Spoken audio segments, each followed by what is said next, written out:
알았으니까 그럼 준비를 어떻게 할 거냐? 지금까지 이제 분석 위주로 했잖아. 표 보고 전략이 이제 나와야 되는데 이 전략 가운데 첫 번째가 뭐냐면은 달라진 상황에 바탕을 두고 이렇게 준비를 해야 한다. 첫 번째. 여기다가 이제 형광펜으로 색깔할 거야. 합리적 선택이라고 색깔할 거야. 수능 만점의 출발점이 되는 것은 선택 과목을 합리적으로 선택해야 한다. 이 중의적음이에요. 그래서 선택 과목을 합리적으로 선택하는 게 출발점이야. 여기다가 색깔을 틱 해주시고, 자 이제 화법 장르를 선택할지 언어 매체를 선택할지에 관한 이야기를 합니다. 두 문장에 색깔할 겁니다. 첫 번째 문장은요. 자, 반면이라고 시작하는 여기서부터 색깔할 겁니다. 반면 여기 이 문장입니다. 반면 여기서부터 여기까지 색깔을 딱 해보는 거야. 그러니까 자, 선택자들의 성적이 상향 평준화 될 위험이 있다. 이렇게 이제 나와 있는 문장입니다. 자, 색깔했어? 자, 평준화가 무슨 말이야? 평준화. 비슷비슷해진다 라는 뜻이잖아. 상향이니까 무슨 말이야? 높은 점수, 낮은 점수? 높은 점수로 비슷비슷해질 거다. 쉬우니까 어려우니까? 쉬우니까예요. 그러니까 지금 이게 단점은 단점인데 무엇의 단점이야? 화법 장문을 선택했을 때의 단점이야. 알겠지? 화작을 선택하면 너도 나도 다 맞거나 하나 틀리거나 이렇게 될 확률이 높죠. 그러면 등급을 받기가 쉬워요, 어려워요? 어려워요. 그러니까 한 문제를 틀렸어. 오답이 1개야. 근데 등급도 하나가 떨어져. 하나 틀렸는데 막 2등급. 이럴 수도 있다는 얘기야. 이해되죠? 무슨 말인지. 그래서 이런 위험이 있다. 자, 화법 장문 선택했을 때 첫 번째 화법과 장문에도 마찬가지 형광펜으로 색깔을 띡 해줄게. 그러니까 지금 설명했던 부분은 자, 화법과 장문을 선택한 자들이 겪게 될 잠재적 위험. 첫 번째. 두 번째, 그러면 이제 언어와 매체는 뭐 안전한 거냐? 아닙니다. 그렇지 않아요. 그래서 언어와 매체도 형광펜으로 색깔을 띡 해주시고 화작 아니라 언어와 매체를 선택하게 된다. 그럼 그것도 이제 문제입니다. 나름의 단점이 있어. 그래서 이제 뭐냐 했더니 반면이라고 시작한 이 부분부터 색깔 띡 해봐. 자, 언어와 매체를 선택하게 되면은 오 그렇군. 여기입니다. 여기 소모적일 수 있다까지 이제 형광펜으로 색깔을 딱 한 겁니다.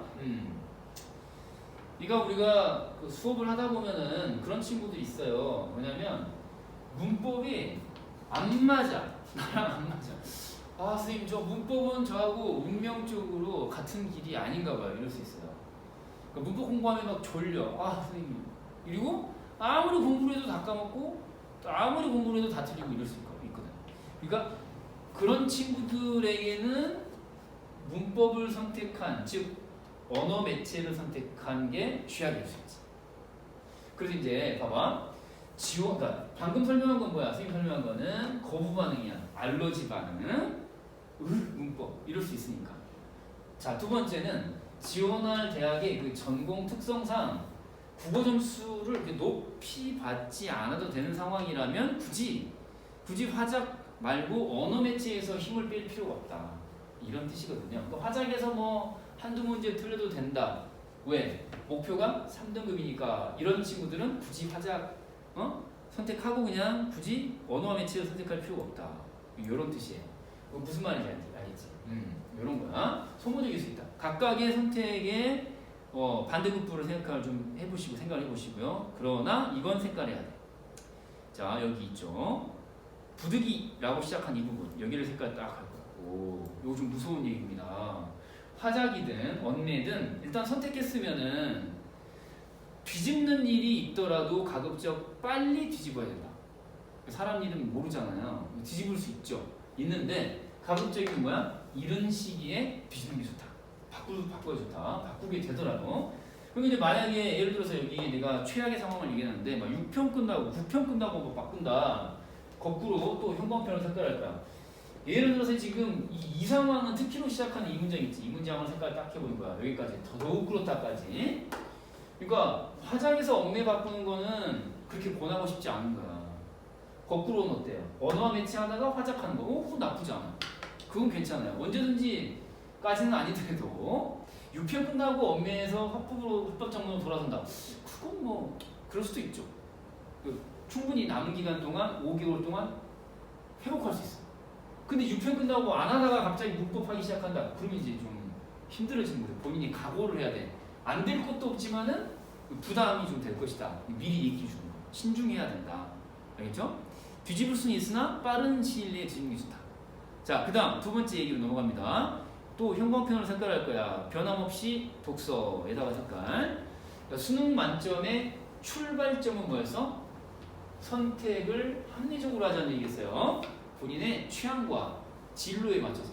그리고 이제 수능 만점의 종착점은 뭐니 해도 뭐예요? 독서다. 여전히 독서다. 그래서 먼저 문학에 관련된 얘기를 한번 형광펜으로 색깔해 볼게. 아까 우리가 다 정리한 건데 형광펜으로 색깔할 거야. 자, 요거 여기다가 색깔할게요. 문학과 독서 문항을 담은 시험지 첫 장에 국어라고 인쇄되어 있다. 색깔 딱 해봐. 이게 시사하는 바가 크다. 알겠죠? 문학과 독서가 국어의 전부다. 예를 들면 국어의 전부다. 문학과 독서가 전부다. 뭐 이런 얘기죠.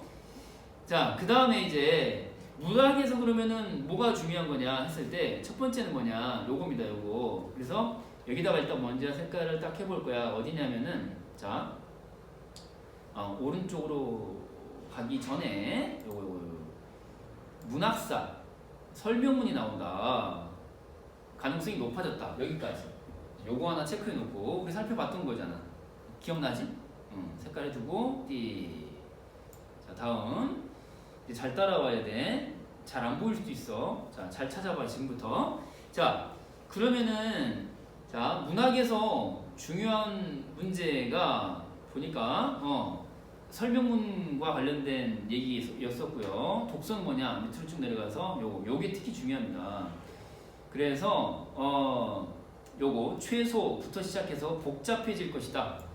전체적으로 몇 문제가 늘었다고 그랬어요. 독서는 2문제, 문학도 2문제. 요거 찾기가 좀 어려우면 선생님이 문단 시작되는 줄 다시 보여줄게. 독서 또한 2개 문항이라고 시작하는 문단 보여? 거기서 쑥 내려오면 최소라고 시작하는 문장. 찾았어? 오케이. 거기서 이제 색깔 딱 하는 거야. 그러니까 최소 5개 문항짜리로 문항수가 늘었기 때문에 한 박스당 한 지문당 문항수가 늘었다는 건 얘기가 무슨 말이야? 그 전에 묻지 않던 것을 추가로 묻는다. 그러면 자세하게 묻겠어? 두루뭉술하게 묻겠어? 자세하게 묻겠지. 그러니까 디테일해지고 복잡해지는 거예요. 알겠죠? 이걸 알고 있어야 돼. 그리고 또 밑으로 내려와서 결국은 올해 대수능을 이제 예측해보자면 이런 문장 체크해 볼 수 있습니다. 자, 상위권 내에서 국어 성적의 편차가 커질 수 있다. 이게 무슨 말이냐? 독서가 어려워진 거거든요. 문학은 문항수가 늘었을 뿐인 거고 독서가 어려워진 거야. 그러면 독서가 어려워진 상황에서 독서는 아주 공부를 잘하는 친구들일지라도 풀 수 있는 친구들은 소수거든. 극상. 그러면 그 아래 대다수 중상위권 친구들은 모두가 똑같이 못 맞춰. 다 틀려. 근데 극상의 소수 아이들만 다 맞춘다. 그러면은 극상의 아이들과 그 바로 아래에 있는 아이들 사이에 차이가 커지는 거야. 이해되죠? 이것도 이제 알고 있어야 된다. 독서 때문에 그렇다. 라는 거. 이제 이걸 알고 계셔야 되고요. 작년 대수능이 역대로 2번째로 어려웠다. 어디 회차에 이어서 2019학년도에 이어서 2번째로 어려웠었다. 참고로 형광펜으로 색깔해 볼게. 아까 선생님이 말로 설명했던 거 있잖아. 요거 지금 한번 색깔해 볼게. 표준 점수 기준으로 만점이 144였다. 역대 2번째다. 요거 색깔 해놓고요. 아까 네가 설명했었잖아, 그치? 144. 요거 이게 어느 정도냐? 또 똑같이 해봐. 요렇게 최고 난이도에서 표준 점수 기준 6점이 낮은 수준이지만 2등이다. 요렇게 작년 대수능이 이랬다 이거야. 왜 이런 결과가 나왔느냐? 요것도 이제 알고 있으면 좋은데 코로나 때문이다. 이제 외부 요인으로 첫째 색깔 해봐. 요렇게 저하 이렇게 코로나 때문에 전반적으로 수업이 줄어드니까 학생들이 스스로 관리가 잘 안 돼. 그래서 전반적으로 학습 능력이 떨어진 결과다. 이렇게 이제 볼 수도 있고요. 그 다음에 둘째 찾아볼게. 둘째 문단 바꿔서 둘째 보이지? 그치? 자, 이렇게 주도하는 것이었다. 상승이다까지. 그러니까 독서가 어려워졌다 이거야. 독서가. 그러니까 보통은 이제 쉬운 지문 하나가 반드시 섞여 나오기 마련이거든. 셋 중에 하나는 누구나 이해할 수 있는 쉬운 지문이야. 근데 그것마저도 없었다 이거예요. 자, 그래서 요거 한번 색깔 한번 해볼게요. 어디로 가냐면, 자, 여기 21학년도는 요렇게 여기까지. 그러니까 법제제가 나왔고요. 어렵죠. 쉬워 어려워. 법 어렵죠. 기술 어렵죠. 그 다음에 여기 이제 어려웠었고요. 뿐만 아니라 그 뒤에 있지. 그 뒷부분도 색깔할 건데 여기 자 뿐만 아니라 뒤에 부분부터 이렇게 여기까지. 나머지 하나도 누구나 읽으면 알 수 있는 쉬운 지문이 보통은 나오는데 그렇지도 않았다. 엄청 길어. 그 다음에 또 뭐야? 주제가 두 개로 복합돼 있어. 어려웠다 이 말이죠. 알겠죠? 그래서 이제 어렵게 여겨졌었다라는 거고요. 자, 이걸 바탕으로 지금까지 선생님이 설명했던 건 뭐야? 첫 번째 2022 예시문항 표로 쭉 정리해줬고, 그 다음에 2021 대수능 이제 왜 어려웠나까지 원인 분석했고요. 이제는 뭐야? 전략의 전략. 어떻게 공부할까? 이게 진짜 중요해. 이제 형광펜으로 찾기 어려울까봐 선생님이 일부러 이렇게 밑줄을 다 그어놨어. 그대로 색깔을. 그 사이 선생님 쭉 읽어볼게. 화법과 작문을 선택했다면 아까 내가 목표로 한 시간 몇 분이라고 그랬어? 그렇지. 15분 내에 목표로. 자, 이게 굉장히 중요한 건데 선지 속에 빈출 개념어에 숙달되어야 한다. 화법이든 작문이든 시험에 자주 출제되는 개념들이 있거든요. 선생님이 정리한 걸 기준으로 하면은 자 33개에다가 빨간 펜으로 동그라미 34개 선생님이 정리한 걸로 얘기하면 한 페이지로 정리할 수 있는 34개 빈출 개념어가 있어요. 요거 공부해야 돼요. 그래야 읽는 속도가 빨라지거든. 15분 내에 할 수 있어요. 자, 그 다음 둘째 밑줄 똑같이 따라서 색깔. 자, 언어와 매체 선택했다면 마찬가지 목표 시간 몇 분? 자, 밑줄 긋는 거 그대로 따라서 몇 분? 똑같이 15분. 이제 화법 작문과 달리 문법 영역인 언어가 들어가 있기 때문에 자, 여기 중요합니다. 용례를 암기하는 게 매우 중요하다. 그러니까 이제 예를 들어서 특정 개념에 사용한 사례를 줄여서 용례라고 하는 건데 사례를 떠올릴 수 없으면은 개념을 알아도 문제에 적용이 안 됩니다. 그 문법 핵심은 뭐냐? 용례를 암기하는 거예요. 사례를. 예를 들어서 뭐 비통사적 합성어 들어본 적 있어 혹시? 비통사적 합성어 그러면은 얼른 떠오를 수 있어야 돼. 우리 길가에 오가면서 보는 카페 뭐 있어? 오가다. 오가다가 비통사적 합성어야. 뭔지는 모르겠지만 하여튼 그런 게 있다는 거 아니야? 그걸 떠올릴 수 있어요. 알겠죠? 자, 셋째 또 색깔 해봐. 다음 왼쪽 오른쪽 위로 선생님이 이제 올라가서 체크해 볼게. 여기까지만 보고 마칠 거야. 좀만 이제 힘냅시다. 셋째, 문학은 이게 엄청나게 중요합니다. 연계율이 몇 프로 떨어졌다는 게 중요해. 20%가 마이너스가 됐다는 게 매우 중요해. 셋째 색깔 딱 해볼게요. 밑줄 그어놓은 이 부분 그대로 따라서. 그러니까 핵심은 뭐냐? EBS만 공부해가지고는 안 통할 수 있다라는 거잖아요. 그죠? EBS만 공부해가지고는 안 통할 수 있다. 그러니까 이제 어찌해야 돼? 비연계 작품에 대한 독법을 익혀야 돼. 독법이 뭐야? 독해하는 방법을 익혀야 된다. 문학은 그러니까 지금까지 얘기한 첫째, 둘째는 전제고 이게 진짜 중요해요. 별표 딱 했는데 올해 가장 큰 변화는 뭐냐? 문학에서 가장 큰 이슈는 뭐야? 연계율이 떨어졌다. 그리고 중요한 게 뭐야? 비연계를 읽을 수 있어요. 연계도 물론 공부해야 하지만 비연계를 읽을 수 있어야 된다. 매우 중요하다. 매우 중요합니다. 그래서 요거 하나 또 색깔 해볼 거야. 특히 이제 예상을 해보자면은 쉽게 말하면은 요런 거 있죠. 요렇게 예상해 볼 수가 있다. 색깔 딱 해봐. 그러니까 현대시의 경우가 제일 만만해.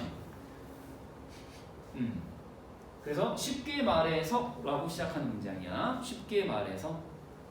찾았어? 오케이. 자, 현대시의 경우는 원래 두 개 나오는데 그 두 개 중에 하나는 2분의 1 절반의 확률로 이제 EBS에 있는 작품이 연계됐거든요. 공부한 게 나온다 이거야. 둘 중에 하나는 공부한 거니까 나머지 하나만 읽으면 돼. 이랬거든. 근데 올해는 두 개 모두 처음 보는 거야. 이럴 수 있어. 매우 중요하다. 예를 들면 그렇게 나올 수 있다는 거죠. 자, 그 다음에 넷째. 자, 형광펜으로 색깔 요거. 독서인데 독서는 자 기억해 보면 자, 문법은 제일 중요한 게 뭐라 그랬지? 사용 사례를 암기해야 된다. 두 번째로 뭐? 용례를 암기해야 된다. 문법이었어요. 문학은 뭐야? 비연계 독법. 비연계 독법. 독서는 뭐야 그러면은? 독서는 중심 정보를 기억하는 연습이 필요하고, 그다음에 주변 정보를 찾아내는 연습이 필요한 거야. 그러니까 반드시 기억해야 할 정보가 있고 찾아가야 할 정보가 있거든요. 이걸 구분해서 이걸 잘 기억하려고 하고 이건 나중에 찾아가도록 하고, 이 연습이 필요해요. 이걸 선생님이 수업 시간에 가르쳐 줄 거거든요. 이게 또 별표 2개. 왜? 독서가 제일 중요하니까. 알겠죠? 요거야. 중심 정보 기억하고 주변 정보 찾아가기. 이게 핵심이야. 그래서 이제 요렇게 연습하시면은 1년 동안 만점의 길을 밝히는 선생님의 길을 따라올 수 있고요. 만점자들의 대열에 함께 할 수 있어. 알겠죠? 오케이?